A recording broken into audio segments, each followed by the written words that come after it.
What's up guys, Joshua Rebus here from RebusFX.com. We're here with another video, and if you're watching in previous ones on the website or on the YouTube channel, we've been talking about possible videos with the graphics side. So yes, we are diving into the graphics side of RebusFX, and that means we're talking about tips, tricks, and tutorials in After Effects from the Adobe suite. It's gonna be amazing. I do want to point out though, I am in no way, shape, or form a big professional when it comes to After Effects. I just use it daily and I love learning along the way. So really when I'm making these videos, I hope it's the same way to you, that we can both learn together as we go along, sharing tips and tricks along the way to help further ourselves within this amazing program of the Adobe suite. After Effects is really good for visual effects, animation, motion graphics, all that type of stuff. It's a pretty hefty program, and it takes a while for anyone to really learn this particular software. There's just so much to do, which makes it that much more amazing. So with the videos to come, we're gonna be looking at After Effects in terms of just tips and tricks and maybe even some tutorials along the way. So I'm gonna pull up After Effects here in just a second, and with this first video of the series, we're gonna be looking at just some terminology, maybe some keyframes, ease in, ease out, just some things to know, basic stuff before we get into some of the bigger stuff of After Effects. That way when we go further on,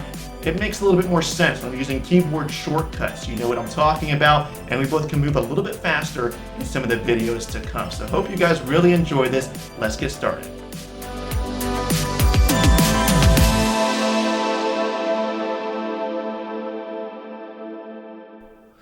All right, as I stated previously on the title sequence, we're gonna hop right into After Effects. I have it loaded up here. I'm gonna add a new composition. Just click on New Composition. You'll see this dialog box when you pop up. And I have it set to 10 seconds. It's usually a pretty good duration to have in After Effects. Just see how your computer comes up, but usually I like to keep it as 1920 by 1080, HD TV preset, 29.9 square pixels, 10 seconds, all that kind of stuff. So you need to pause it, and see my settings if you want to keep the same thing. I'm going to keep it as comp 1 just for the sake of this video.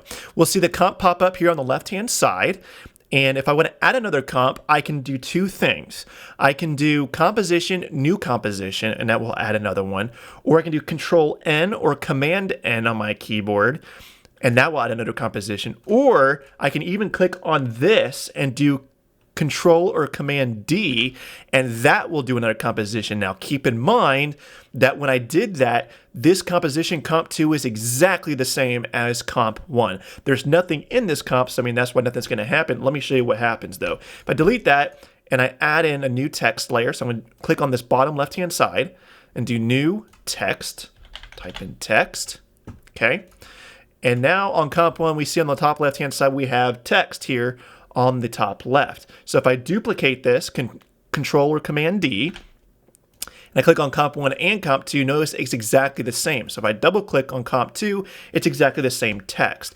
If you don't want it to be exactly the same, and I'm going to press delete, then that's when you do new composition or Control N. It will keep the same settings though as your previous comp. So since basically they're exactly the same, comp 2 and say OK. So now this one does not have any text in it, whereas comp 1 does. So if you want to add a completely new composition, that is one way of doing it. But if you want to keep the composition exactly the same, say there's other layers in there that have a particular setting that you want to keep, then you could do a Control D of one comp and keep those settings and then just do some fun stuff with it. So that's one way of doing a whole new composition. Also, over here is where you can have your either alpha matte or a black background. So if we go back to my composition, we have text as a white color. And if we do as a transparent background, notice how it's much harder to see my white colored text. I would need to change the color. But if you just want to have it as a black background in this case, you are more than welcome to do so. But that is how you toggle on and off your transparent grid. Okay, let's go ahead and get into some really fun stuff. And we're going to be looking at how to animate some of these layers and just some key basics with it. Also, before we get to that, I want to point out that paragraph is over here, how you align stuff, change your character settings, and also if you want to add an effect to your text layer, you can do effect, and if you know what it is, you just drop down to one of these layers, maybe see when I do a drop shadow, add that there. You can also do on this right-hand side to do window, click on Effects and Presets if it's not already there, and then you can type in drop shadow here, and you can add a drop shadow that way, or whatever effect you want to add in there. I also want to point out that I do absolutely love watching Andrew Kramer and his fun videos with videocopilot.net, and he has some pretty awesome tools to use that are completely free, and one of those is FX Console. If I click on this text layer and I do Control or Command Space on my keyboard, it pops up this, and I can just type in drop shadow, and it's really easy to find a nice effect with this. So if you're working really fast and you love using the keyboard, it's just really easy to do Control Space, Control Space, Control Space when you want to add an effect versus having to make sure this window is open, typing it in, and then finding it around everything else. So it just depends upon how you want to have your workflow going, but that's just a quick and easy way. Definitely check out his website and all of his fun tools. But if you type in FX Console Video Copilot, you should find it, free download. It's a lot of fun.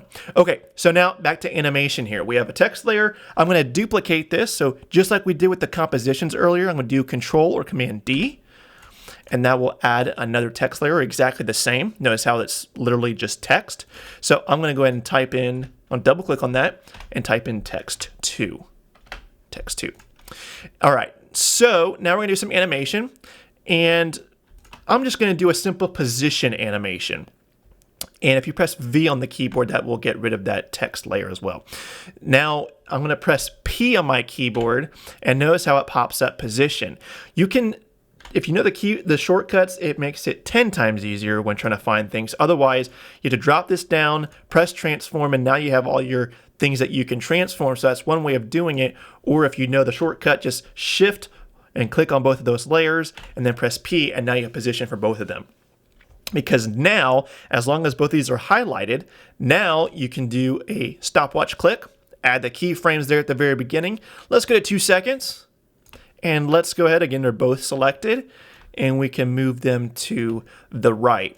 And now we're beginning to see that both of these are going to animate. What I'm going to also do is notice this time bar here. That is what After Effects is going to what's called pre-render. It's just a way of saying what it is before we actually render it out of After Effects for a final export. So this is one way of doing it, pre-rendering, a really nice feature. And usually when I have some animation set up, if it's just one animation I want to look at, I'll go here to the very end of the animation and I'll press N on my keyboard, and now it shrinks the time bar to just that animation. So that way when I press the space bar on my keyboard, it's going to continuously loop this animation so I can see how this works. That way it's only within the animation, and I'm not worrying about 8 seconds of dead time with a black background until I start to see my animation again. So that's just a nice key feature. Pressing N really shortens your timeline there. Really, really nice. Also, something to keep in mind here, we have the preview button here. I always have to keep it as off as final quality. Sometimes if you do adaptive resolution, it may be defaulted in your After Effects that way. Just turn it to off final quality. It renders a little bit better and a little bit less glitchy. So just keep that in mind. I always like to keep it as off whenever I'm doing the animations and render preview. So just go ahead and select that. Okay, so I added a keyframe at the very end. We have this nice position movement. It's kind of stale though. So let's go ahead and add a nice ease in, ease out. And the shortcut to that is going to be F9 on your keyboard. And now we're beginning to see a nice smooth transition with respect to our text layers. Now the other thing too I'm noticing is my text 2 is obviously in the exact same position as my first text layer. So to bring it down, I'm going to go ahead and bring it down. Now you notice what it just did, and I did this on purpose to show you what this does. It added a keyframe in the middle of it, added a Bezier curve, and also it's going to go back to my original position because I animated it on the same line as my first text layer. So it's going to do a really, really funky animation. So I did that on purpose to show you the purpose of null objects. And these are going to be really useful when you're wanting to animate within After Effects. So I'm going to click on text, I'm going to do layer, new, null object.